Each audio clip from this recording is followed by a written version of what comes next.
దేశవ్యాప్తంగా విద్యార్థులు ప్రజా సంఘాలు చేపట్టిన ఐక్య పోరాటాలు ప్రజాస్వామ్య విజయానికి నిదర్శనమని ఏఐటీయూసీ నాయకులు అన్నారు.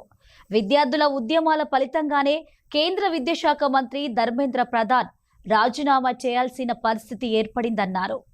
విద్యార్థుల ప్రజాస్వామ్య పోరాటం విజయవంతమైన సందర్భంగా వారికి మద్దతుగా భారత కమ్యూనిస్టు పార్టీ ఆధ్వర్యంలో శుక్రవారం సాయంత్రం భూపాలపల్లిలోని అంబేద్కర్ సెంటర్ వద్ద క్రొవ్వొత్తుల ర్యాలీ నిర్వహించారు.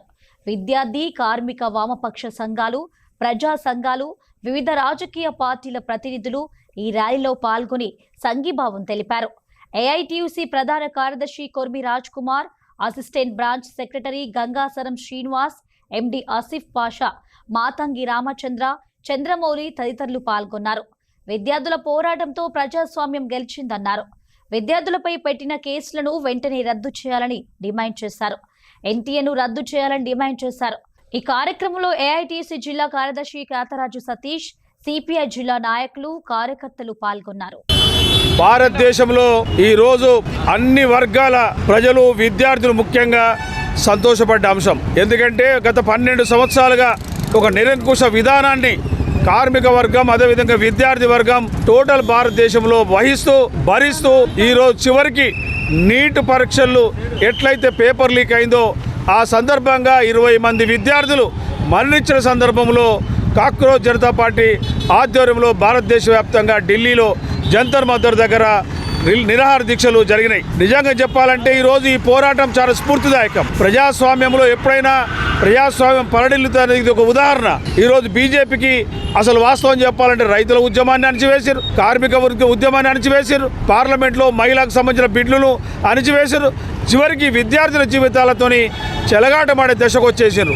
ఇప్పటికే ఈ భారతదేశంలో బీజేపీ వచ్చినప్పటి నుంచి సుమారు 90 సార్లు వివిధ రకాల పరీక్షల పేపర్ లీక్ అయిన సందర్భాన్ని మనం గుర్తుపెట్టుకోవాలి. అనేక మంది మరణించిన ఈ సందర్భంలో ఏదైతే సోనం వాంగ్చుక్ గారి అమర నిరాదీక్ష అయిన పిలుపు ఈ భారతదేశానికి ఒక మేలు కల్పించి అన్ని రాష్ట్రాల్లో ఈరోజు విద్యార్థులు ఈ పోరాటంలో శ్రీకారం చుట్టారు. ఇప్పటికే అర్థమైపోయింది ఈ యొక్క బీజేపీకి.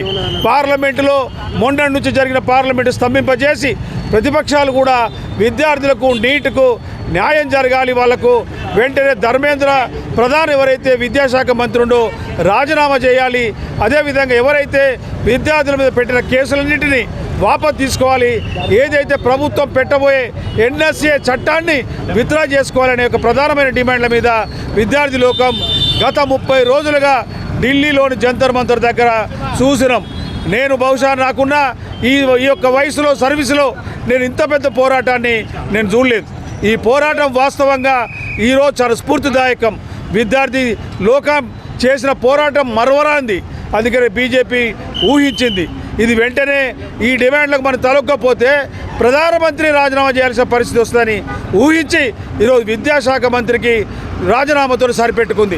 నీట్లో జరిగినటువంటి అవకతవకలు బాధ్యత వహిస్తూ కేంద్ర విద్యాశాఖ మంత్రి ధర్మేంద్ర ప్రధాన్ను రాజీనామా చేయాలని గత నెల రోజులుగా ఢిల్లీ కేంద్రమైనటువంటి జంతర్ మంతర్లో ఈరోజు యువకులు, దేశవ్యాప్తంగా ఉన్న యువకులందరూ చేస్తున్నటువంటి ఏదైతే ధర్నా ఉందో దానికి తలొక్కినటువంటి కేంద్ర ప్రభుత్వం ఈరోజు ధర్మేంద్ర ప్రధాన్ ఈరోజు రాజీనామా చేయడం నిజంగా ఈరోజు దేశంలో ఉన్నటువంటి యువకుల యొక్క విజయంగా మేము పరిగణిస్తూ ఉన్నాం. ఇది నిజంగా యువకులకు సంబంధించినటువంటి విజయంగా మేము భావిస్తూ ఉన్నాం. ఈరోజు దీన్ని యువకులు స్ఫూర్తిగా తీసుకొని ఇంకా కేంద్ర ప్రభుత్వం ఉన్నటువంటి బీజేపీ ప్రభుత్వం అనుసరిస్తున్నటువంటి అనేక ప్రజా వ్యతిరేక విధానాలకు ఈరోజు ఇది ఒక స్ఫూర్తిగా నిలవాలని చెప్పేసి మేము కోరుకుంటా ఉన్నాం. అంతేకాకుండా గత నీట్లో జరిగినటువంటి అవకతవకలు ఇలా అనేక సార్లు ఏ పరీక్ష పెట్టినా కూడా ఇలా విద్యార్థులకు, అదేవిధంగా యువకులకు ఇలా వాళ్ళ యొక్క ఈ పరీక్ష పూర్తిగా ఇలా ముందుకెళ్ళేటువంటి పరిస్థితి లేని తరుణంలో ఇలా పరీక్షల మీద ఒక మంచి ఉద్దేశం ఉండాలని చెప్పేసి ఈరోజు దాని విధంగా ఈ కేంద్ర ప్రభుత్వం తీసుకొచ్చేటువంటి ఇలా మార్పులు కూడా ఉండాలని చెప్పేసి సిపిఐ అభిప్రాయపడతా ఉన్నాం. దీన్ని నిజంగా ఈ దేశంలో ఉన్నటువంటి యువకుల యొక్క విజయంగా